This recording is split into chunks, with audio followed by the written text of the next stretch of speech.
सबसे पहले इस वीडियो को लाइक करें और मजीद वीडियोस के लिए हमारा YouTube चैनल सब्सक्राइब करें और बेल आइकन पर क्लिक करें।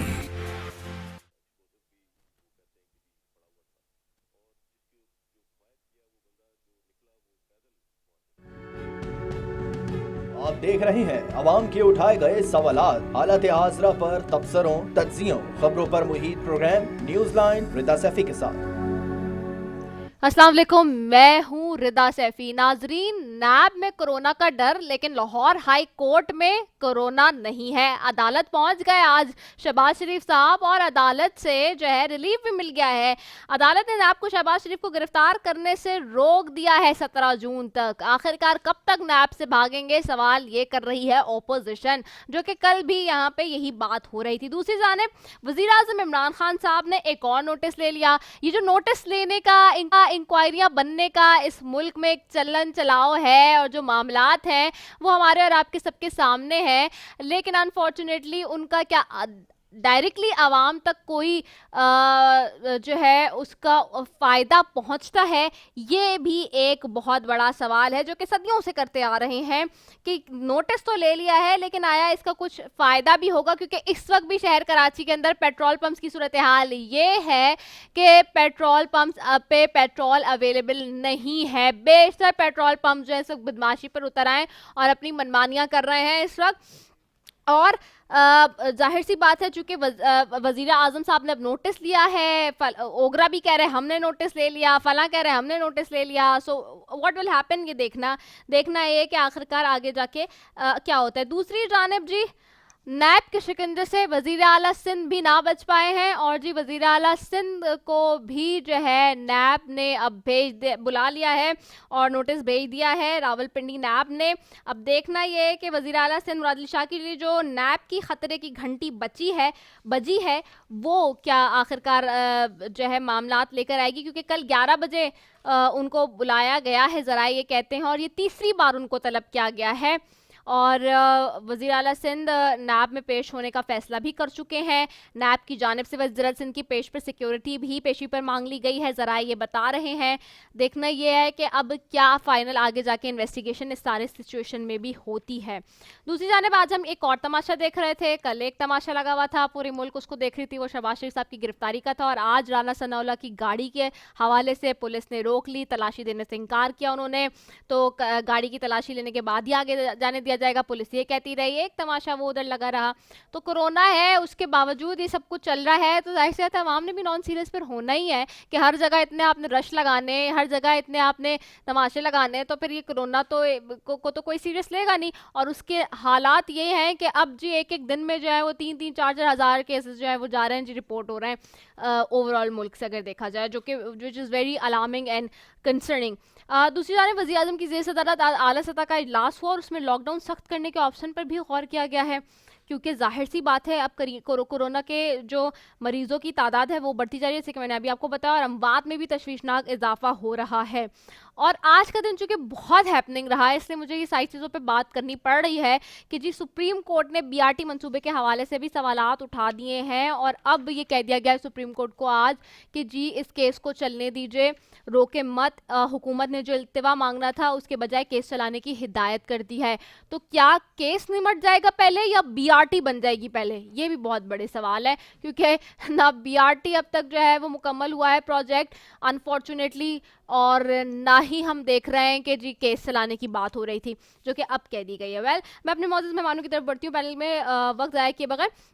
सबसे पहले बैठे शहजाद कुरैशी साहब हैं, पाक इंसाफ से हैं, एमपी हैं, आप उनको खुशामदीद कहती हूँ। Thank you so very much Shahzad for joining us. उनके हमरा बैठे हैं वीर जी कोहली साहब हैं, मुआविन खुसूसी हैं वज़ीर आला सिंध के, उनको खुशामदीद कहती हूँ। Thank you so very much Veer ji Kohli साहब फॉर ज्वाइनिंग अस। एंड उनके हमरा बैठे हैं यासीन आज़ाद साहब हैं, सीनियर रहनुमा है, पाकिस्तान मुस्लिम लीग नून के बार के सदर भी रह चुके हैं, सुप्रीम बार के, उनको भी खुशामदीद कहती हूँ। Thank you so very much Yasin Azad साहब फॉर ज्वाइनिंग अस। शहजाद आपकी तरफ आती हूँ। एक तरफ तो हम ये देख रहे हैं कि कोरोना जैसी वबा से निमटना है, दूसरी तरफ तरफ आज जो है वो फाइनली, चूंकि कल इतनी देर तक हमने देखा था नैब से एक खींचातानी के बाद जो है वो शहबाज शरीफ साहब आज लाहौर हाई कोर्ट में पहुंचते हैं। अब उन्होंने नैब को 17 जून तक शहबाज शरीफ को गिरफ्तार करने से रोक दिया है। ऑपोजिशन एलिगेशन लगा रही है कि आप कोरोना से निपट लेना, ऑपोजिशन से फिर निपटते रहिएगा, वंस एंड ऑल जरा सेटल हो जाए मामला, तो उसके बाद आप इन चीज़ों को देख लीजिएगा। Why you people are much poking into it? Opposition के ये एलिगेशन है, सवाल है। पहली बात तो ये ऑपोजिशन से कोई ये पूछे कि जो केसेस थे ये पीटीआई की गवर्नमेंट के केसेस हैं या ये पीपल्स पार्टी ने नून लीग पे और नून लीग ने पीपल्स पार्टी पे किए हैं, नंबर 1। दूसरा ये कि गवर्नमेंट से क्यों सवाल कर रहे हैं? नैब तो आज़ाद इदारा है। क्या गवर्नमेंट क्या इमरान खान साहब के इंस्ट्रक्शन के ऊपर शहबाज शरीफ के साहब के घर पे छापा पड़ा या उनके जो 3-4 जो माशाल्लाह घर थे वहाँ नैब गई? क्या ये इमरान खान साहब कहीं से ये साबित हो गया कि इमरान खान साहब ने फ़ोन किया था कि आप काइंडली चले जाएं और उनके घर छापा मार लें? ऑब्वियसली केसेस चल रहे हैं, निज़ाम चल रहा है। आप मुझे बताएं कि अभी कोरोना चल रहा है, आप ऐसा करें सारी जेलों से लोग निकाल लें और उनको बोलें अभी कोरोना चल रहा है या जितने केसेस हैं उनको आप होल्ड पे ले जाएं। मेरा ख्याल है यासीन आज़ाद साहब बेहतर तौर पर बताएंगे कि क्या अदालतों में केस नहीं चल रहे हैं? क्या अदालतों में रोज़मर्रा की चीज़ें नहीं हो रही हैं? क्या ये लोग इतने बड़े ताकतवर हैं कि इनके केसेस भी रोक दिए जाएं, इन अदालत कोई एक्शन भी ना ले? अच्छा मुझे एक बात बताएं, अभी केसेस चल रहे हैं तो इन्होंने अभी जो रिलीव लिया है, ये जो अभी इन्होंने जमानत कराई भी मौजूद अदालत से लिए ना, तो इन्होंने अदालत से लिए। नैब अपनी इन्वेस्टिगेशन कर रहा है, इन्होंने अदालत से ले ली। ये अगर कल भी मेरा ख्याल है ये तमाशा नहीं करते तो ये जाके पहले ही अपनी जाके मेरा ख्याल है यासीन साहब माशाल्लाह इतने सीनियर हमारे बार के मेंबर भी हैं और उनके हेड भी रहे बार के और इतने सीनियर वकील हैं, तो ये मुझे बताएं उनके साथ और सीनियर कोई ऐसा वकील नहीं है जो उनको मशवरा दे देता कि भाई आप पहले अगर आप समझ रहे हैं बेगुनाह हैं तो आप जाएं अदालतों से रिलीफ लें, आप जाएं मुकाबला करें। कल शहबाज शरीफ साहब ने लगाया कल। नहीं, मेरा ये है कि ये पीटीआई गवर्नमेंट का इससे कोई ताल्लुक नहीं है। अच्छा, आप भले क्या कहते हैं ऑपोजिशन बोलती रहे, बार बार बोले कि ये क्या कहते हैं उसको, वो तो सियासी पॉइंट स्कोरिंग तो करेंगे ना, इनके पास तो कुछ चारा नहीं है। मुकदमा जितने भी आप देख लें, पीपल्स पार्टी ने नून लीग पे, नून लीग ने पीपल्स पार्टी पे कायम किए। कोई ऐसा मुकदमा नहीं है जो हमने पहले से किया हुआ हो या हमने कोई ऐसा मुकदमा खोला हो कि जो हमने आज या कल में उनके ऊपर कोई दायर किया हो। ठीक है, वीर जी कोहली साहब आपकी जानिब आऊंगी। पाकिस्तान पीपल्स पार्टी का रिएक्शन इस पर नून लीग के साथ ही आया कि उन्होंने कहा कि नहीं जी ऐसा नहीं होना चाहिए और पॉलिटिकल विक्टिमाइजेशन लगती है। आप मुझे बताएं कि अगर ये पॉलिटिकल विक्टिमाइजेशन है तो जो पीटीआई कहती आ रही है कि जी ये केसेस जो कि इस वक्त चल रहे हैं वो हमने तो नहीं बनाए हैं, बहुत सारी चीज़ों में इसमें से ताकत भी है और माजी में ये आप लोग ही एक दूसरे के खिलाफ बनाते रहे हैं और फिर आज आप सपोर्ट भी कर रहे हैं नून लीग को। यही पीपल्स पार्टी थी, यही आप लोग थे और यही नैब थी, क्योंकि जैसे थे चेयरमैन नैब तो आप लोगों ने अपनी ही मर्जी से लगाए थे, दोनों ने कंसेंसस के साथ।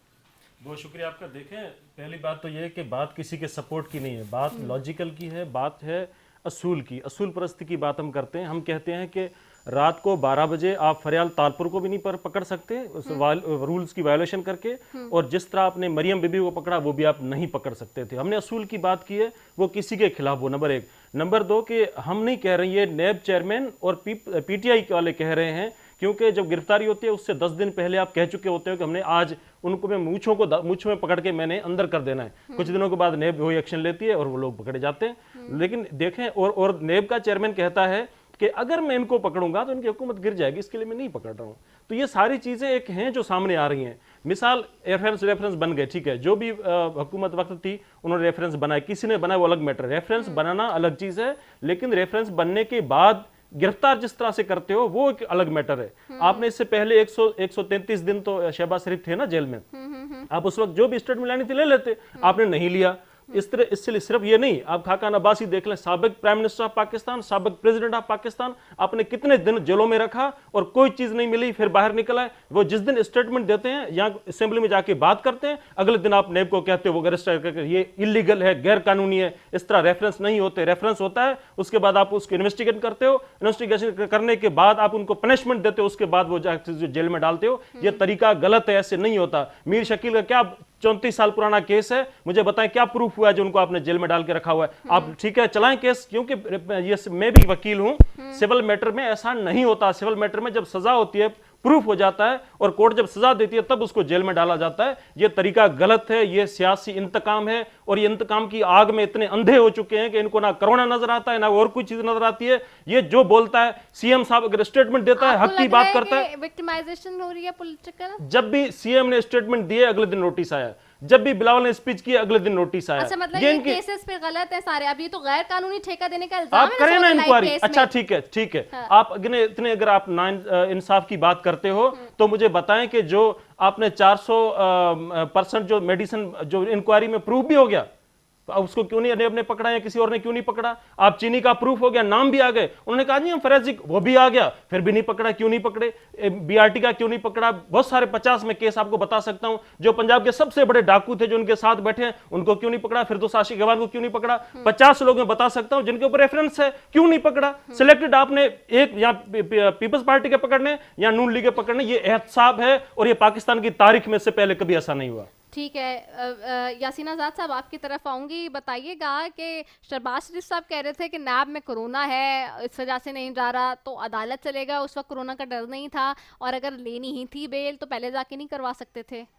देखिए, मेरे भाई ने, छोटे भाई ने कहा, मैं एक बात कहना चाहता हूँ कि नेब कहते हैं कि आज़ाद इदारा है। मैंने मान लिया कि बाकुल इनके नेब का इदारा एक आज़ाद इदारा है। तो सवाल ये पैदा होता है कि जब शहबाज शरीफ को गिरफ़्तार करने के लिए पुलिस और वहाँ नेब गई और उनकी गिरफ़्तारी अमल में नहीं आई, तो सबसे पहले रिएक्शन हमारी हुकूमत पाकिस्तान ने दिखाया, स्टेट ने दिखाया। उसके किराए के जो एडवाइज़र हैं, सबसे किराए के एडवाइज़र जो हैं सबसे ज़्यादा वो बोले, फिर मिनिस्टर बोले। शेख रशीद ने पहले कह दिया था कि शहबाज शरीफ ने गिरफ़्तार होना ही होना है। सवाल ये पैदा होता है कि अगर नेब का इदारा आज़ाद इदारा है तो फिर हुकूमत अपना रिएक्शन क्यों शो करती है? खामोशी से केस बनने दें, कोर्ट में जाते हैं तो जाने दें। तो हुकूमत का रिएक्शन जो होता है, आज इनका मिनिस्टर इंफॉर्मेशन की मैंने प्रेस कॉन्फ्रेंस देखी है, जो कुछ उन्होंने कहा वो प्रेस कॉन्फ्रेंस आप देख लें कि उन्होंने क्या नहीं जुमला बोला शहबाज शरीफ के लिए। तो फिर इसका मतलब ये हो गया कि जब आपका रिएक्शन सामने आता है तो वो ये बात साबित कर देता है कि आप अपोजिशन के ख़िलाफ़ जो कार्रवाई कर रहे हैं और शहबाज शरीफ के ख़िलाफ़ जो कार्रवाई कर रहे हैं वो नेब अपनी मर्ज़ी से नहीं कर रहा, हुकूमत पाकिस्तान के कहने पे कर रहा है, नंबर 1। नंबर 2, शहबाज शरीफ को जब पहले आपने गिरफ़्तार किया तो आपको याद होगा कि किसी और में बुलाया, केस में बुलाया और गिरफ़्तारी किसी और केस में शो की, धोखे से आपने गिरफ़्तार किया। यहाँ 2 जून को आपने शहबाज शरीफ को इन्वेस्टिगेशन के लिए बुलाया हुआ था। मैं सवाल ये करने में हक बजानुम हूँ कि फिर ये बताएं कि 28 मई को वारंट इशू क्यों किया गया उसके गिरफ़्तारी का? 2 जून को वो जाते पेश होते तो मुमकिन है कि इस बात की इत्तला हमें भी हो गई हो कि हमारे ख़िलाफ़ वारंट इशू हो चुका है, हम वहाँ जाएंगे, हमें गिरफ़्तार करके कहाँ ले जाएंगे, हमें इन चीज़ों का भी अंदाज़ा हुआ होगा। तो नेब ने जो 5 दिन पहले नोटिस निकाला, क्यों निकाला? पूरे पंजाब के अंदर वक्तन फ़क्तन नेब के जितने केसेस बनते हैं उसमें जब लोग वहाँ जाते हैं तो उनको सिर्फ एक बात की जाती है, श्योरिटी फर्निश कर दें, राइट? चूँकि वारंट इशू करने का इख्तियार सिर्फ नेब के चेयरमैन का है, उसके अलावा किसी का नहीं है। अब नेब के चेयरमैन की सवाबदीद है क्योंकि स्टेट जो कहती है कि इस लीडर के मतलब आपने वारंट इशू करना है, आप वारंट इशू कर देते हैं। मेरे खिलाफ नेब का केस है, मैं जाता हूँ, मैं जाके श्योरिटी दे के बाहर आ जाता हूँ, तो ये क्या डिस्क्रिमिनेशन नहीं है? दूसरी बात, मैं अपने दोस्तों के नॉलेज के लिए ये बात बता देता हूँ कि मर्डर केस से ज़्यादा कोई इनिस ऑफेंस नहीं होता। आइन के अंदर बाकायदा ये क्लियर लिखा है कि किसी मर्डर केस में भी अगर अक्यूज़ को आप गिरफ़्तार करेंगे with in the period of 24 hours आप नियरेस्ट मजिस्ट्रेट के पास उसको लेके जाएंगे। और मर्डर केस के अंदर 14 दिन से ज़्यादा इन्वेस्टिगेशन का इख्तियार आपका नहीं है। 14 डे के अंदर आपने चालान कंप्लीट करना है, नहीं करना है तो कोर्ट ने पूछना है कि 14 दिन के अंदर चालान नहीं आया। आप मुझे बताएं, ये वाइट कॉलर क्राइम इतना बड़ा क्राइम हो गया कि 11 महीने से हमजाद शरीफ जो है ना नेब की कस्टडी में है और अब तक 11 महीने गुजरने के बावजूद नेब जो है ना अभी तक रेफरेंस फाइल नहीं कर सका। तो जो नेब 11 महीने तक जो एक इलेक्टेड MPA के ख़िलाफ़ या जो लीडर ऑफ अपोजिशन है 11 महीने तक इन्वेस्टिगेशन करके उसके खिलाफ रेफरेंस फाइल नहीं कर सका, उस नेब ने बाकी क्या करना है? ये कैसे काम अच्छा, मैं आप उसी पे आ रहा हूँ। हाँ। आपको याद होगा, मैं थोड़ी सी यादाश्त है कि KPK का जो चीफ मिनिस्टर है, हाँ। जब नेब ने उसको बुलाया 270 अरब रुपये की प्रॉपर्टी है उसकी, 270 अरब की। नैब ने जब उसको बुलाया, इन्वेस्टिगेशन हुई, नैब में पेशी देने के बाद निकला और उस KPK के चीफ मिनिस्टर ने कहा कि आज के बाद नैब मुझे नहीं बुलाएगी, मेरा मामला क्लियर हो गया सारा कुछ। क्या उसके बाद नैब के चेयरमैन ने या नैब की अथॉरिटी ने KPK के चीफ मिनिस्टर को बुलाया कि नहीं आपके खिलाफ भी केस पेंडिंग है? आज जिस तरह मेरे भाई ने कहा कि आपने एक कमीशन बनाया चीनी का, कमीशन में आपने ये बात तय की थी कि हमने ये देखना है कि हमारे ये 22 महीने के दौरान ये जो चीनी इतनी महंगी हुई इसका बैकग्राउंड क्या है। आपने क्या किया कि तवज्जो हटाने के लिए जो आप TOR देखें, वो रिपोर्ट ला के पढ़ें, उसको देखें। TOR का मतलब ये था कि ये चीनी जो महंगी हुई है ये क्यों हुई है, इसकी वजूहत मालूम करें। आपने उठा के ले गए माजी में, और शेख रशीद आज ये कहता है हम 1985 से स्टार्ट करेंगे।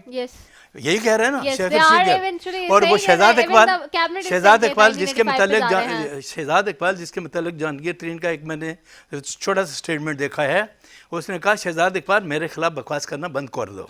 ये जुमला है, क्योंकि मेरे पास इस बात का सबूत है कि आप किसके रिकमेंडेशन पर आज यहाँ बैठे हुए हैं, और अगर मैंने उसका नाम बता दिया कि वो कौन आदमी है तो शायद पाकिस्तान में रहना आपका मुश्किल हो जाए।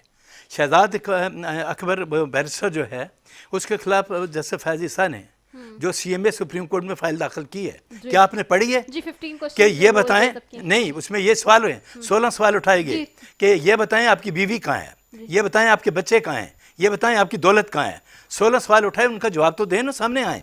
ये जो किराए के लोगों को लेके आपने ला के बैठा दिया और 24 घंटे इलेक्टेड रिप्रेजेंटेटिव की बेइज्जती करते हैं, जिनको पाकिस्तान के लोगों ने इलेक्ट करके भेजा, उनकी बेइज्जती करे कोई इलेक्टेड रिप्रेजेंटेटिव करे, मेरा भाई करे, इनको जेब देता है। मैं अगर इलेक्टेड रिप्रेजेंटेटिव नहीं हूँ, मुझे ये जेब नहीं देता कि मैं उसके खिलाफ जो बातें करूँ। शहजाद अकबर हो, बैरिस्टर हो, फलां हो, मोहित यूसुफ हो, मैंने आपसे सवाल करता हूँ कि कानून और आइन के अंदर ये लिखा हुआ है कि कौमी असम्बली का, सूबाई असम्बली का और सेनेट का कोई इलेक्शन वो आदमी इलेक्शन नहीं लड़ सकता जिसकी ड्यूअल नेशनलिटी है। मैं नहीं लड़ सकता अगर मेरे पास कोई और नेशनलिटी है। हम कोई इलेक्शन नहीं लड़ सकते। अब इलेक्शन तो नहीं लड़ सकते आप, ये जितने किराए के लोगों का मैंने जिक्र कर रहा हूँ, इनमें से एक भी आदमी इलेक्शन लड़ने का मजाज नहीं है लीगली, चूँकि ये ड्यूअल नेशनलिटी वाले हैं। तो ड्यूअल नेशनलिटी वाला इलेक्शन तो नहीं लड़ सकता, लेकिन कैबिनेट में अंदर बैठकर हम पे हुक्मरानी कर सकता है, हम पे इल्ज़ामात लगा सकता है। क्यों? इसकी देखभाल क्या नैब का चेयरमैन जो है, मैं जिनकी दिल से रिस्पेक्ट करता हूँ, मेरा उनका साथ रहा है, नैब का चेयरमैन सुप्रीम कोर्ट का जज रहा है, क्या नैब के चेयरमैन को ये पता नहीं है कि वो किसके खिलाफ क्या कार्रवाई कर रहा है और किसके खिलाफ क्या नहीं कार्रवाई कर रहा है? आप लोग अपॉइंट करे थे उस वक्त सोचना था कि ये आगे नहीं, अपॉइंटमेंट का वक्त देखिए। एक बात यहाँ फिर ये मैं बहुत सारे लोगों, आप लोगों से गलती हो गई, नहीं गलती नहीं हुई, नहीं पहले सुन ले, यहाँ फिर आप गलती कर रही हैं। आइन का एक आइनी रिक्वायरमेंट है, आइनी रिक्वायरमेंट है कि जब नेब के चेयरमैन को अपॉइंट करेंगे तो लीडर ऑफ हाउस का और लीडर ऑफ अपोजिशन के कंसेंट ज़रूरी ही है। उसकी अपॉइंटमेंट का तरीकाकार डिफरेंट है। आप उस कंसेंट में आपने किसी न किसी आदमी, अभी जिस तरह इलेक्शन कमीशन आपने बनाया ना, चीफ इलेक्शन, वो 2 मेंबर इलेक्ट किए ना, आप कल वो बनने के बाद किसके खिलाफ जाते हैं मुझे और आपको तो नहीं पता। आखिरी आईनी रिक्वायरमेंट जो आपको पूरी करनी है वो हर हालत में करनी है, पूरी करके आप आगे ले जाएंगे। लेकिन आइन जो कहता है क्या उस पर ये अमल कर रहे हैं? इतनी बड़ी बीमारी है, इतनी 1500-1600 आदमी इस वक्त कोरोना वायरस से डेथ हो चुकी है। एक स्टेटमेंट मुझे प्राइम मिनिस्टर पाकिस्तान का बता दें जिसमें उन्होंने अफसोस का इजहार किया हो कि ये 1500 पाकिस्तानी जो मर गए हैं इनका मुझे बड़ा अफसोस है। नहीं तो मरने वालों का था। अच्छा उसको छोड़ दें, जो जहाज का इंसिडेंट हुआ, क्या एज ए प्राइम मिनिस्टर आपका ये फर्ज नहीं बनता था कि आप सिंध में आए? इतने 97 कीमती जाने गई जहाज के एक्सीडेंट के अंदर, आपने आके लोगों से पूछा, किसी एक पायलट के घर में ही जाके पूछा क्या ये क्या हो गया? आपको तो आपके नज़रों में पाकिस्तानी लोग ब्लैक शीप्स हैं, उनकी कोई हैसियत नहीं है। प्राइम मिनिस्टर पाकिस्तान आल इन आल, मैंने इतना एक जुमला लास्ट का कि मैंने इतना बेबस और लाचार वज़ीर आज़म नहीं देखा जितना ये मैं देख रहा हूं। बेबस और लाचार वज़ीर आज़म है? मैं ये जुमला इस्तेमाल कर रहा हूं आज के प्रोग्राम। अच्छा, बेबस और लाचार वज़ीर आज़म नहीं देखा, ये यासीन आज़ाद साहब कह रहे हैं। Well I am going for a short commercial break, coming back, stay tuned.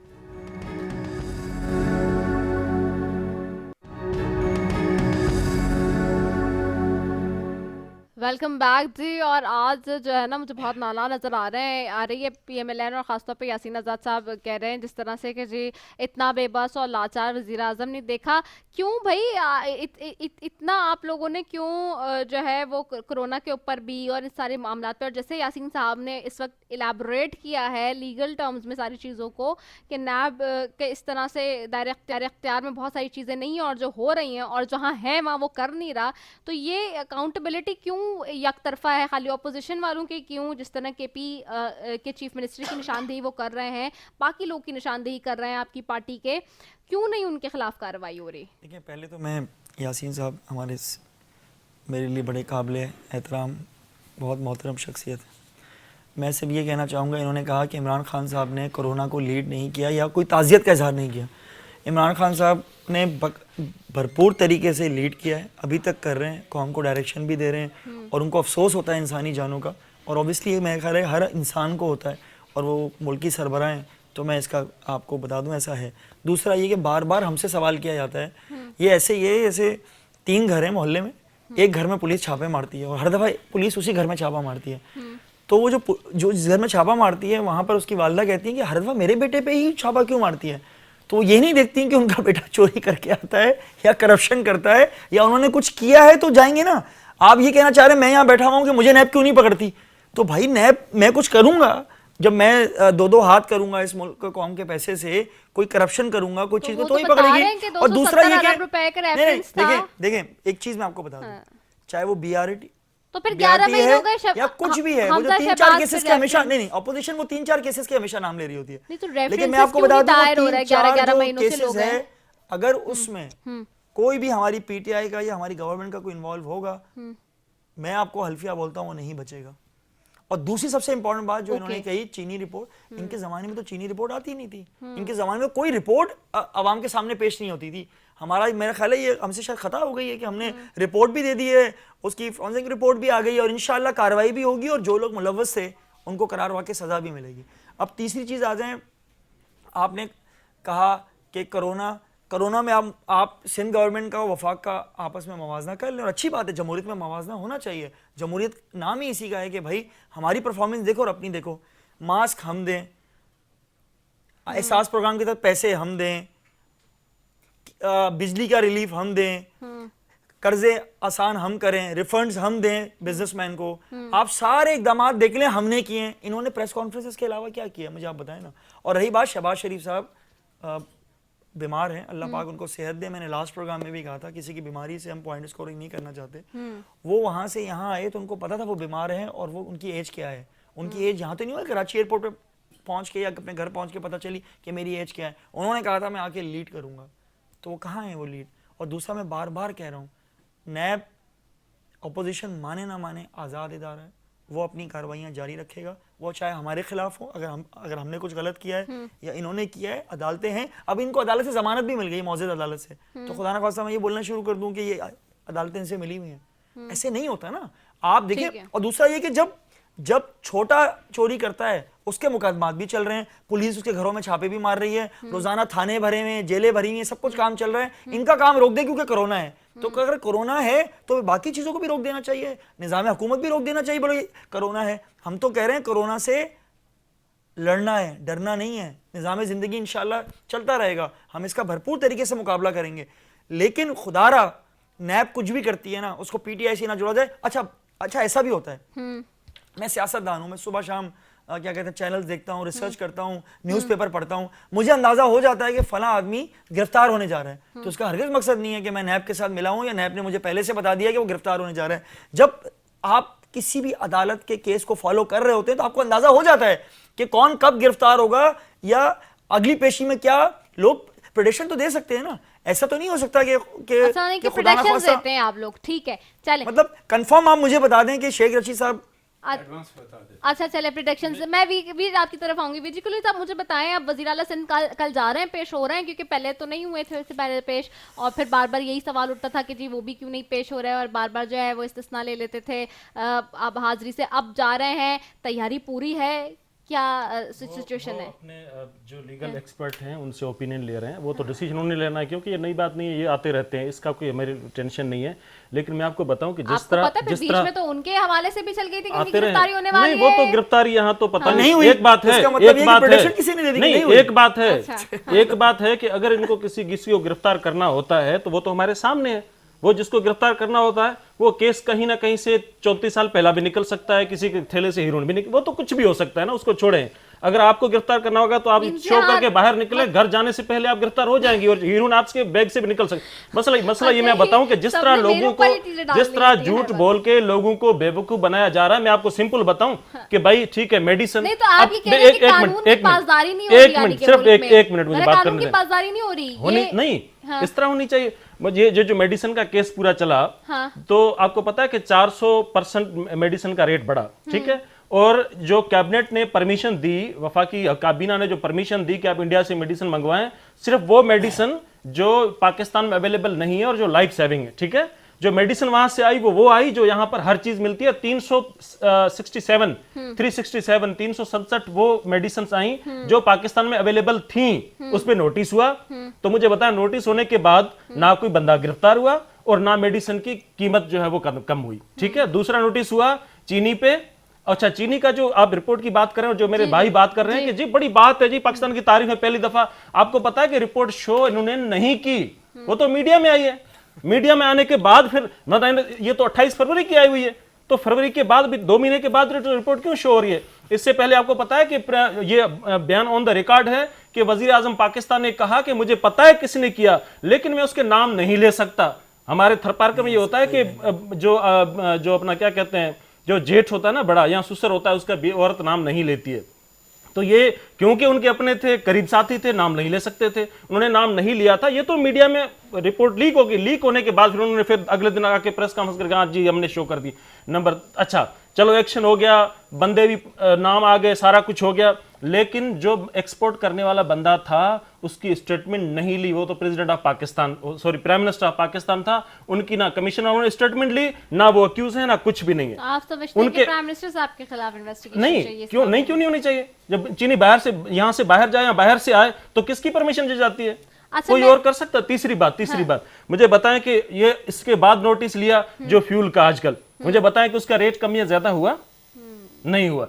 International market में क्या चल रहा है, यहाँ क्या चल रहा है, नोटिस उस पे हो गया, अगले दिन नोटिस नहीं। तो मेरे भाई इंटरनेशनल फ्यूल तो कम हुआ, मेरे भाई इंटरनेशनल लेवल पे देखेंगे कितना कम हुआ है, उस पे नोटिस ले लेते हैं। पेट्रोल भी कम हुआ है, सारी नहीं नोटिस ले लेते हैं, लेकिन रेट आगे पीछे नहीं। ये बोलना है इमरान खान साहब कह रहे हैं मैं कार्रवाई नहीं कर सकता, मेरे करीबी पता नहीं कौन सी स्टेटमेंट लेके आ रहे हैं, टीवी पे बयान दे देते हैं, सबूत दिलाने पड़ेंगे। हाँ, बताना पड़ेगा। मैं बता रहा हूँ, आप बयान बता दें। अभी आप प्राइम मिनिस्टर ऑफ पाकिस्तान ने कहा है कि मुझे पता है कि बता दें भाई मोहतरम भाई, आप इनको बताएं तो बहुत अच्छी बात है। पाकिस्तान ये तो बहुत अच्छी बात है, मैं दोबारा दोहरा रहा हूं, ऐसी कोई भी स्टेटमेंट जोड़ दो, मैं उसका जिम्मेदार हूं। अगर पकड़ लें जो कानूनी तरीके से, प्राइम मिनिस्टर ऑफ पाकिस्तान ने कहा है कि मुझे पता है कि भाई चीनी माफिया कौन मेरे है, मोहतरम भाई अदालत में जाएं आप, ये तो बड़ा अच्छा केस मिल गया आपको। अच्छा continue with the supreme court BRT पे भी चल जाते हैं थोड़ा सा। मुझे यासीन साहब बताएं, क्योंकि वक्त भी कम है, मुझे 1-2 टॉपिक्स और भी अपने कवर अप करने हैं आप लोगों के साथ। मुझे बता दें सुप्रीम कोर्ट ने बीआरटी के हवाले से जो सवालात उठाए हैं, और सुप्रीम कोर्ट ने जो है केपी हुकूमत को इल्तिवा मांगने के बजाय केस चलाने की अब हिदायत कर दिया है। आपको लगता है कि बीआरटी का मंसूबा जो है वो बीआरटी केस से खत्म होने से पहले बन जाएगा? क्योंकि हम सब इंतजार कर रहे हैं, 7 years has been passed now। होने का तो सवाल ही नहीं पैदा होता। केस ज़्यादा से ज़्यादा 15 अगर चला तो 10 दिन या 15 दिन में डिसाइड हो जाएगा। ओके, ठीक है। अब सवाल ये पैदा होता है कि आप जब ये केस पेशावर हाई कोर्ट ने आपके खिलाफ डिसाइड किया, आप बड़े ईमानदार और दयानतदार हैं, तो आपने पेशावर हाई कोर्ट के जजमेंट के खिलाफ आके सुप्रीम कोर्ट से स्टे क्यों लिया? और वो जो 22-23 अरब का प्रोजेक्ट था, अब 70 अरब पे चला गया, ऊपर ही चला गया, और तो बल्कि इससे भी ऊपर चला गया। तो जो गवर्नमेंट एक्सचेकर को नुकसान पहुंचा, यही है ना, जो अपोजिशन के लोग हैं इसी ग्राउंड पे केस बनाते हैं ना करप्शन का, तो वो एक्सचेकर को जो नुकसान पहुंचा, आपने परवेज खट्टर को गिरफ्तार कर लिया क्या? इसके अलावा जो लोग इसमें इन्वॉल्व हैं उनको क्या गिरफ्तार कर लिया क्या? कि हेलीकॉप्टर के केस में इमरान खान को आपने गिरफ्तार कर लिया क्या? हेलीकॉप्टर का केस सरकारी आप इस्तेमाल करने के मजाज नहीं थे एज ए सिटीजन ऑफ आपको लगता पाकिस्तान? है ये ट्रांसपेरेंसी के साथ चल जाएगा ये केस भी? क्योंकि वैसे तो जस्टिस उमर अता बंदियाल साहब आज कह रहे थे कि देखें ना, मैं मंसूबे का आपको बता तामीराती दूं। ठेका कैसे दिया गया, कहीं मफादात का टकराव तो नहीं भाई, वो टकराव के अलावा एक बात यह है कि ये उस कंपनी को ठेका दिया गया जिसको शहबाज शरीफ ने ब्लैक लिस्ट किया था। आप पूरी डिटेल में जाएं, सुप्रीम कोर्ट से कागज़ मंगवाएं। पंजाब गवर्नमेंट ने उस ठेकेदार को ब्लैक लिस्ट किया था कि ये करप्शन में इन्वॉल्व है, हम इसको कोई ठेका देने की पोजीशन में नहीं है। शुरू में मुल्तान का जो ठेका था इसी को जाना था। अब सवाल ये पैदा होता है कि जब आप ये कहते हैं कि जी हम जो इस वक्त सूरत हाल है, चीनी की जो रिपोर्ट आई है उस रिपोर्ट के मुताबिक मेरे नज़दीक directly prime minister of Pakistan मैं उसका रीज़न देता हूँ, मैं रीज़न देता हूँ कि आप नवाज शरीफ के मतलब जब ये कहते हैं, वो किसी पनामा केस में तो नवाज शरीफ इन्वॉल्व नहीं था ना, पार्टी तो नहीं था। आपने तो अकामा के ग्राउंड पे उसको डिस्क्वालीफाई किया ना, अकामा के ग्राउंड पे डिस्क्वालीफाई हुआ। अगर आप अपने मैटर को भेज देते नैब कोर्ट सज़ा देती, डिस्क्वालीफाई कर देते, तो फिर मैं कहता कि वो कानूनी एतबार था, सज़ा के बाद डिस्क्वालीफाई हुए। अब सवाल ये पैदा होता है कि जब ये सूरत हाल है कि अगर नवाज शरीफ जाके JIT के सामने पेश हो सकता है तो इमरान खान जाके जो ये चीनी कमीशन बना था इसमें क्यों पेश नहीं हो सकता? Number one. नंबर टू किसने? हमारा डिमांड था, आपने नहीं बुलाया। आप तो बुलाने के बाद नहीं, अगर कमीशन बुलाएगा तो जाएंगे। नहीं बुलाया नहीं। असद उमर ने कहा कि मैं जाऊंगा प्राइम मिनिस्टर की जगह। पढ़े आप? असद उमर ने कहा कि प्राइम मिनिस्टर की जगह मैं जाऊंगा। असद उमर गए? आपका एक मिनट सर, नहीं असद उमर गए, एक मिनट। वज़ीर आला पंजाब है, वो कहते हैं कमीशन में स्टेटमेंट जो दिए नहीं असद उमर ने कहा कि मैं जाऊंगा, तो गए नहीं गए? लीगली बात कंप्लीट कर रहे हैं, मैं लीगली बात कंप्लीट कर रहा हूँ। आपका ये मामला वहां गया, ECC जो आपका है मीटिंग प्रिजाइड की असद उमर ने, और फाइनल बिड गई कैबिनेट के अंदर। इमरान खान साहब की चेयरमैनशिप में कैबिनेट का इजलास हुआ और चीनी एक्सपोर्ट करने का आपने परमिशन दे दी। सब्सिडी दी पंजाब के चीफ मिनिस्टर ने, जिसको मीटिंग का पता ही नहीं कि उसने कोई मीटिंग की या नहीं की। उसके पास जो मिनट्स होती हैं उसके पास बेचारे के पास है ही नहीं। आपने फ़ोन पे कह दिया, उसने दे दिया। अब बैसियत प्राइम मिनिस्टर पाकिस्तान के, जब आप चीनी एक्सपोर्ट करने का फैसला आपकी सदारत के अंदर फैसला हो रहा है, और उस चीनी को बेचने के बाद 10 लाख टन चीनी आपने बाहर भेजनी थी, 10 लाख टन, बाद में वो 11 लाख टन कर दी। वो चीनी किसने भेजी, कहाँ भेजी? आपने अफगानिस्तान में भेजी। और चंद दिनों के बाद वही चीनी अफगानिस्तान से यहाँ लाए, वापस यहाँ लाए। तो धोखा किसको दिया? आपने पाकिस्तान के 22 करोड़ आवाम को दिया। बोझ मुझ पे पड़ा, आप पे पड़ा, इन पे पड़ा। अब सवाल ये पैदा होता है कि इसमें खुसरो बख्तियार के मतलब एलिगेशन ये है कि पिछले 22 महीने के अंदर अंदर चीनी के कारोबार में 35% उसका जो है ना सासू में जो है ना इजाफा हुआ। खुसरो बख्तियार की किसी मिल को तो आपने टच ही नहीं किया। मैंने एलिगेशन तो उसके खिलाफ था। दौद की किसी अर्जाक दौद की किसी चीज़ को आपने टच नहीं किया। क्यों नहीं किया? इनकी मिलों का आपने की इन्वेस्टिगेशन क्यों नहीं की? आपने उन्हीं लोगों की इन्वेस्टिगेशन क्यों की जिनके खिलाफ रमज़ान शुगर मिल और दुनिया भर के केस ऑलरेडी पेंडिंग है? तो सवाल ये पैदा होता है कि आप दूसरों के लिए आप मदीने की रियासत के वारिस, और अपने लोगों की जब बारी आती है तो आप मदीने की रियासत के वारिस नहीं रहते। मैं पूछता हूँ, हलीमा खान के खिलाफ एलिगेशन है 60 अरब का।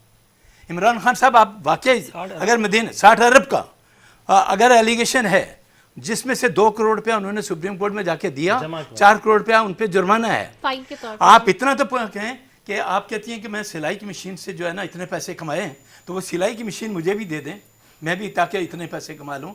अमेरिका के अंदर आपकी प्रॉपर्टी है, तो हलीमा खान से मनी ट्रेल क्यों नहीं मांग रहे आप कि ये इतना पैसा अमेरिका में गया कैसे? जहांगीर तरीन का यूके के अंदर 12 एकड़ पे कोठी है। जहांगीर तरीन से मनी ट्रेल मांगे ना आप? मैंने तो नहीं मना किया। तरीन को तो इंक्वायरी में शामिल किया हमने इंक्वायरी में इसमें शामिल किया है। ना गवर्नमेंट कोई ओहदा हलीमा खान के पास रहा है, गवर्नमेंट ओहदा रहा है उनके पास। अगर मुस्लिम लीग उन्होंने हुक्मरानी की है, आप मुस्लिम लीग नून के खिलाफ अगर 6 केस कर सकते हैं तो उसके खिलाफ हलीमा खान का जो पैसा ये जो बोल रहे हैं, क्या मुल्क से करप्शन का कोई हुक्मरान थी? वो कहीं किसी की वजीर आला, प्राइम मिनिस्टर या कोई कर रही हैं? मरियम नवाज उनके वालिद तो थे ना, तो इमरान खान यहाँ साहब भी तो प्राइम उनका- मिनिस्टर बने, उनके इमरान सगे खान भाई साहब तो हैं ना। प्राइम मिनिस्टर बने, उनके बड़े भाई हैं ना। अब प्राइम मिनिस्टर बने। इस वो दौरान 40 आई है साल से प्रॉपर्टी। 85 से आप ये लोग प्रॉपर्टी हुक्मरानी आप आई है करते मेरे आ रहे हैं। भाई। 85 से आप लोग इस मुल्क के हुक्मरान बने आ रहे हैं। वो ये पीपल्स तो पार्टी, साकिब निसार नून साहब ने लीग, बुलाया। पीपल्स पार्टी, नून लीग, और देखें, वो अगर बात कर रहे हैं पीटीआई 2 वाले सालों की, दोस्तों तो में ये कौन बात है? ये ये सुप्रीम कोर्ट ऑफ पाकिस्तान ने बुलाया ना, और साकिब निसार साहब ने कहा ना कि आप 4 करोड़ रुपया दे के अपनी मनी क्लियर करा दें, वही प्रोसीजर आप दूसरों के लिए भी कर दें ना। अब 4 करोड़ रुपया जब सुप्रीम कोर्ट कहता है आप टैक्स अदा कर दें और अपनी प्रॉपर्टी को क्लियर करा लें, उसमें 1.5 या 2 करोड़ रुपया दिया, अभी भी 2 करोड़ रुपया बाकी है अमेरिका के अंदर। मैं सवाल जरा शिजा से कर रही हूँ, खुसरो बख्तियार साहब का बार-बार नाम तो आ रहा है, खुसरो बख्तियार तो का नाम, देखिए एक बात उनके बताऊं, खिलाफ क्यों नहीं रेफरेंस अगर मैं फाइल गलत कभी नहीं यासीन करेंगे। भाई, हाँ। खिलाफ तो यासीन क्या, साहब, उनकी नहीं promotion नहीं हो यासीन गई, साहब, नहीं दूसरी नहीं ministry मिल नहीं गई नहीं उनको। यासीन साहब, आप प्लीज मुझे करेक्ट कर लीजिए अगर मैं गलत हूँ। रिपोर्ट में नाम उनके भाई की भाई का नाम आया ना, अगर यासीन या इनका नाम आया, बस यासीन साहब क्या कहते हैं उसको, खुसरो बख्तियार का, कि वो कल्प्रिट थे। सर खुसरो बख्तियार की 5 शुगर जो मिले, कल्प्रिट है जहांगीर वो तरीन की कह बात आ रहे सकती है। हैं, सुन ले, सुन 5 ले, शुगर सुन ले। 5 शुगर मिले, मैं कहता हूँ उनको चेकिंग क्यों नहीं किया हो आपने? सकती है जहांगीर तरीन के खिलाफ वो कह रहे कार्रवाई हैं हो कि सकती है, खुसरो असासों में बख्तियार भी- के खिलाफ क्यों नहीं होगी? खान साहब ने जहांगीर तरीन साहब को की रिपोर्ट में नाम था ना, चले मान लिया उनकी जहांगीर रिपोर्ट में तरीन नाम को कर नैब के दिया। पास भेज दिया अभी आपने। आप कह रहे हैं ना कि वो कह रहे हैं जहांगीर तरीन साहब देखिए, के हर भी नाम चीज़ के रेफरेंसेस शहजाद स्टार्ट अकबर- नहीं हुए थे, आज शहजाद बहुत अकबर- स्टार्ट है। शाहजहां अब्बासी और जहांगीर तरीन दोनों नाअहल हुए, हाँ। और को सुप्रीम कोर्ट ने डायरेक्शन दी कि आप रेफरेंस बनाएं। हम्म। एक पे बन गया, दूसरे पे नहीं बना, क्यों नहीं बना भाई? अच्छा मुझे बताएं, बनना चाहिए था, मुझे नहीं बताएं बना। बेचारे, मेरा तो बीआरटी का नहीं, नैब सवाल के था, सवालात मुझे के जवाब बीआरटी मैं का नहीं दे सकता हूं, मेरा मुझे ख्याल है नैब शिजा- का शिजा- नहीं, ये अच्छा, गवर्नमेंट आप का वकील था, हैं, ये गवर्नमेंट आप का वकील था। हैं, आप नैब के पास जाएं, चले, बताओ, ये गवर्नमेंट मशवरा का करो। था। let's आप talk- नैब को जाके let's सर बोलिए, मैं talk जो about बात भी BRT करूंगा back. I मालूमात के साथ नहीं, we करूंगा। are मैं going इनकी बात we are going towards the another, we are shifting towards the another things. मैं ख्याल से we are coming back to the BRT. मुझे बताएं, आपका तो पहला पीटीआई का पहला प्रोजेक्ट था BRT, जिसके थ्रू वो अपने आप को मनवा सकती थी, अपनी परफॉर्मेंस को मनवा सकती थी। दो के माजी में you people were against of the BRT, जंगा बंदी कहा उसको प्राइम मिनिस्टर साहब ने, and then so on. Pervez Khattak साहब के भी ऑन रिकॉर्ड जो है वो स्टेटमेंट्स हैं। बट जब आपने एक चीज़ स्टार्ट कर ली, इट्स नाउ 7 years, आपकी तो वहाँ गवर्नमेंट है KP में, लेकिन अभी तक एक मंसूबा जो है वो नहीं बना सके। Why it's like so this? नहीं, पहले तो आप ये देखें ना, ये मंसूबा स्टार्ट कब हुआ था, पहले ये देख लें। मेरा ख्याल है हुकूमत जो ख़त्म होने से 6 महीने पहले स्टार्ट नहीं हुआ। सर मैं गलत है, फिर यहाँ गलत है। हुकूमत खत्म होने से 6 महीने पहले स्टार्ट हुआ। नहीं, ये जी मुझे अच्छी तरह याद है, हम ये भी कहते थे कि मालूमात 6 महीने ले के लें अंदर जरा, ये वो है, वो चलिए सर आप करेक्ट कर दीजिएगा ना। हाँ। उसके बाद लेट हुआ है, डिज़ाइन में तब्दीली भी हुई है, हमें कोई हम पटवारी नहीं है कि हम एक्सेप्ट नहीं करें, बहुत सारी चीज़ों की हुई है। अभी अदालत में केस गया हुआ है। मैं फिर आपसे कह रहा ये हूँ, stay जो क्यों लिया कल्प्रेट आपने? है, Stay क्यों जो लिया? कल्प्रेट है, जो कल्प्रेट है उसके खिलाफ कार्रवाई होनी चाहिए। और अगर इस डिज़ाइन के अंदर या इसके अंदर कोई करप्शन में मुलव्वस है तो उसके खिलाफ कार्रवाई होनी चाहिए। मैं तो यही बोलूँगा, क्योंकि देखिए मैं BRT का, मैं यहाँ बैठ के उनका वकील भी नहीं बन सकता, ना कोई एडवाइज़र बन सकता हूँ, लेकिन जो चीज़ गलत है वो गलत है, चाहे वो हमारी हुकूमत में हो, चाहे वो किसी की भी हुकूमत में हो। लेकिन अभी मेरा ख्याल है अब अदालत के फैसले का वेट कर लें और पता लग जाएगा कि किसने वहाँ करप्शन की है या क्या की है। लेकिन डिज़ाइन में तब्दीली होती है। मैं खुद कंस्ट्रक्शन का काम करता हूँ, हम सोचते कुछ और हैं और जब बनाने जाते हैं तो उसमें बहुत सारी चीज़ों की चेंजेस होती हैं, पैसों में भी चेंज होता है। मैं कभी सोचता हूँ वो काम 50 लाख में हो जाएगा और 2 करोड़ में भी नहीं होता। तो कभी कभी चीज़ें होती हैं। मैं नहीं ख्याल के इसमें मेरे एक सवाल का जवाब दें। पेशावर हाई कोर्ट नहीं है क्या? पेशावर हाई कोर्ट मुअज़्ज़ज़ अदालत एक है। मिनट रुक जाए ना सर। ये फैसला पेशावर हाई कोर्ट ने आपके खिलाफ दिया ना, स्टे आपने जाके लिया ना, मैंने तो नहीं लिया।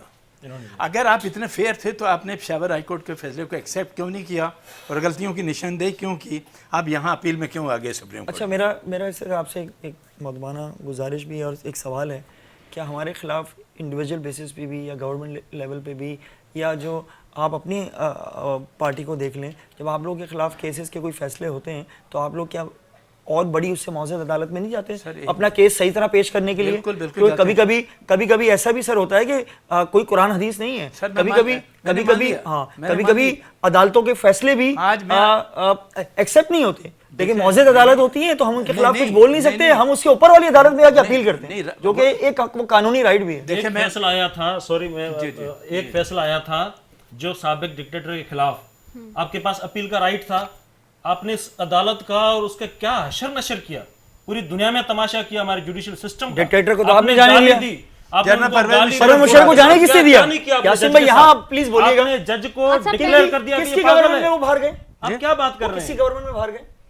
सर गवर्नमेंट के बाहर जाने बात की है ना। बाहर अच्छा, जाने की बात मुझे- नहीं मैं- है। आपने उनको मैं- मैं केस की गार्ड बात ऑफ कर रहा ऑनर हूं। दिया, मैं आपने सिर्फ- उनको सलाम किया और उनको आपने बाहर भिजवा दिया। अच्छा आप ही की तो चलिए गवर्नमेंट ने विल भिजवाया उनको। टॉक अबाउट इट लेटर, लेकिन मुझे अभी सिर्फ ये बता दें सिर्फ शहजाद के अब बीआरटी के हवाले से, चूंकि जाहिर सी बात है आप पीटीआई के स्पोक पर्सन है, उनके नुमाइंदे तक बैठे हुए हैं, क्या वाकई बीआरटी बनेगा भी नहीं क्यों नहीं बनेगा? इंशाल्लाह क्योंकि बनेगा। और पेशावर के लोग कब KPK के बनेगा? लोग मतलब इससे 3-4 इस्तेफादा भी साल तो हासिल हो करेंगे, गए ना? इंशाल्लाह बनेगा। नहीं 3-4 साल कहाँ हुए? 2017 में 22 स्टार्ट हुआ था, सर 22 महीने 2017 में शुरू हुआ था, 2017 में शुरू हुआ सर। देखिए मेरी बात सुने, ऑन पेपर एक अलग बात है, जो जहां तक मुझे पता, हो सकता है मैं गलत हूं। अक्टूबर मैं- 2017 नहीं आप इसको चेक करवा लें तो देख लेना कितने अरसे पहले, मैं वही 6-7 बता महीने रही हूँ पहले आपको शुरू ना। हुआ है। 5 दफा गवर्नमेंट जाने से टाइम 6-7 दे दिन चुके पहले। हैं तो आपके हो मिनिस्टर सकता है साहब। मैं गलत हूं, 18, correct कर लेंगे। 19, 20 3 साल तो हो गए और तीसरा साल से ज्यादा था। हो गया मैडम, मैं गारंटी के साथ कहता हूं। 4 महीने का 2 महीने का 5 दफा टाइम दे चुके हैं। तो क्या ये 3 इयर्स में भी नहीं कंप्लीट हो सकता? कभी भी नहीं होगा, मैं लिख के देता हूँ आपके प्रोग्राम के हवाले इंशाल्लाह से। कंप्लीट होगा। हाँ। और अब ग्रीन लाइन भी हमारे पास आ गया है जून से, इंशाल्लाह वो भी कंप्लीट होगा, वैसे ही वरना नहीं वो है। भी इससे खेल रहे थे। अच्छा मजे की वो इदारा सर है। एक मिनट, अच्छा। इसमें मजे की एक बात अच्छा, बताऊं, हाँ, मजे हाँ, की एक बात जी। बताऊं कि मंसूबा कंप्लीट नहीं हुआ हाँ, और अरबों रुपए की बसें पहले मंगवा ली जो आज पेशावर में पड़ी पड़ी सड़कें खत्म हो गई हैं। हाँ, जब आपका मंसूबा कंप्लीट नहीं था तो 80 अरब की बसें जो आपने मंगवाई हैं क्यों मंगवाई हैं? ठीक है।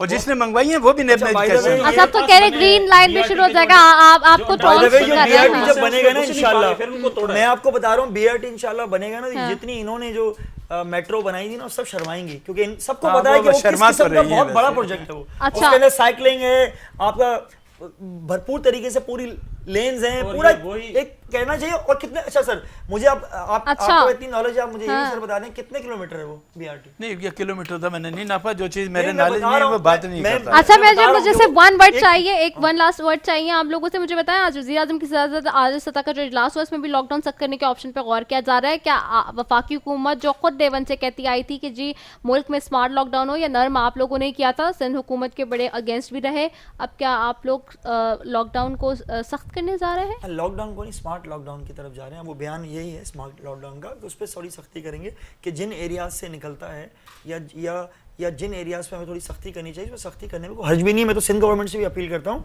कि खुदारा SOPs पे अमल करवाएं, डिप्टी कमिश्नर SOPs पे SSPs अमल। हाँ जी, उस पे आपको अमल कराना चाहिए। सिंध में आप लोग SOPs पे अमल कराने पे नाकाम हो गए आप, लगता है, आप कुछ क्योंकि नहीं बोल ये सकते, लेकिन हकीकत ये है कि पहले दिन जब ये आया तो नहीं, हमारे- SOPs फॉलो हो रहे हैं? नहीं पता नहीं हो रहा कहाँ हो रहा है। नहीं, मैं आपको आप बाहर बताऊं जाके देखें कि क्या हो रहा है। SOPs फॉलो नहीं हो सकती, क्यों? मुमकिन नहीं है इस वक्त। Why? मैं आपको बताऊं क्यों, कि देखो एक माहौल बनता है, पूरा लॉकडाउन का पूरा सिंध गवर्नमेंट ने माहौल बनाया, फेडरल गवर्नमेंट ने उसको खराब किया, क्योंकि वजीर आजम ने कहा कि ये कुछ भी नहीं है, ये नजला, प्राइम मिनिस्टर तो है ना पाकिस्तान के, तो लोग तो उनकी बात मानेंगे ना, वो कहेंगे कि ये सिंध गवर्नमेंट साथ ज्यादती कर रही है, ये नजला है, कुछ भी नहीं होना। और फिर स्मार्ट डाउट पता, और दूसरा ये कि इन्होंने कोरोना के ABCD के भाई एक सख्त है, दूसरा नरम है, तीसरा नरम, ये कौन सी फैक्ट्री कौन सी लेबोरेटरी से लेकर आ गए, उन्होंने कुछ नहीं पता कहा, क्या उन्होंने क्या सिर्फ प्रेस कॉन्फ्रेंस करनी है बस। ठीक है, are we fail to comply SOPs into the nation? Yes. देखें मेरा हाँ। कहना यह है कि पूरे पाकिस्तान के अंदर कोई अमल नहीं हो रहा है SOPs पे, थ्रू आउट पाकिस्तान। ओके, कोई आदमी क्लेम करता है कि हमारा so we need to go for again lockdown की तरफ जाना चाहिए हमें। नंबर 2, हाँ। हमारे प्राइम मिनिस्टर का कोई विजन ही नहीं है कोई कि विजन हमने नहीं। लॉकडाउन की ओ। तरफ जाना है या नहीं आपको जाना। पता है प्राइम मिनिस्टर पाकिस्तान कहते हैं कि ठीक, दूसरी आलमी ठीक। जंग के बाद ये बहुत बड़ा इशू है, लेकिन आप 2 सेनेट के सेशन चले, नेशनल असेंबली के सेनेट सेशन चले, अपना इतनी ठीक। बड़ी उसको लास्ट पकड़- पे। वहां तक आए नहीं, मैडम, आए एक नहीं मिनट। वहां आज तक, हमारा एक वहां मिनट। तक आए नहीं वो। नहीं आज हमारा सिंध असेंबली का इजलास हुआ, ऐसी SOPs को उन्होंने फॉलो किया। सुने कुछ ना। जगहों पे करते हैं, नहीं। जहाँ इनकी अयाशियां होती हैं, जहाँ नहीं। इनको पता होता है कि ये- प्रोटोकॉल चाहिए चीजें, अरे दा। अपनी SOPs पे ये मास्टर हैं ये लोग। अच्छा। लेकिन ये- आवाम को बस छोड़ सिंध देना गवर्नमेंट उनके का हाथ एक में। मिनिस्टर और मर प्राइम गया, मिनिस्टर के हाँ। बहाने करने। एक MNA मर गया, हाँ। एक MP मर गया, हाँ। ये चीजें आ रही है ना। हाँ। तो अगर ये जो 4 MPs हो गए, एक हमारे मर गए, मिनिस्टर। हाँ, एक इनका मिनिस्टर गया सिंध का। ठीक है, हाँ, हाँ। तो ये अगर करना है तो उन्होंने क्यों नहीं फॉलो किया? ठीक है, ठीक है, ठीक है, क्यों नहीं फॉलो किया? जी बहुत शुक्रिया यासीन आज़ाद साहब आपका, वीर जी कोहली आपका, शहजाद कुरैशी आपका, आप तीनों मौजूद मेहमानों का बेहद शुक्रिया जी। इसी के साथ जी नाज़रीन अपनी मेज़बान रिदा सैफी को दीजिए इजाज़त। पाकिस्तान जिंदाबाद।